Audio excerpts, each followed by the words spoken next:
औरत के पाण ते एतमाद हुजणु तमामु ज़रूरी आहे। काफ़ी अहिड़ा मामला हूंदा आहिनि जेके एॾा ॾुखिया लॻंदा कोन्हनि, पर पहिरियों क़दम आवाज़ खणणु घर मां हिकु औरत जॾहिं ईअं बि थी सघे थो उनखे पाण ते एतमाद न हूंदो आहे, त जॾहिं उहा कंदी आहे त पोइ हर शइ आसान थी वेंदी आहे। ऐं पोइ उहा सोचींदी आहे त एतिरा साल मां हिमत ई न पई कई इहो करण जी।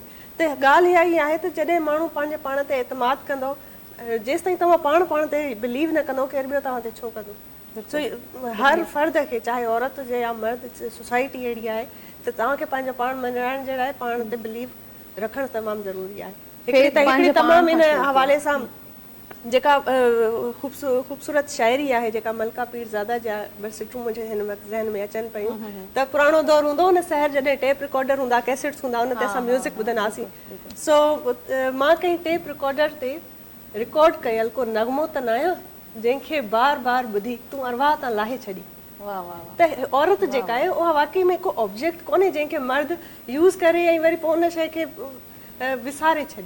उहा हिकिड़ी जीअं जागण वारी हिकिड़ी शइ आहे, बिल्कुलु। त उहा शाइरी में भले शाइरी जे हवाले सां, पर औरतुनि खे एतमाद जी ज़रूरत आहे ऐं पाण ते एतमाद रखणु सिखणु घुरिजे। सही, ज़बरदस्त मैसेज। मैम तव्हां छा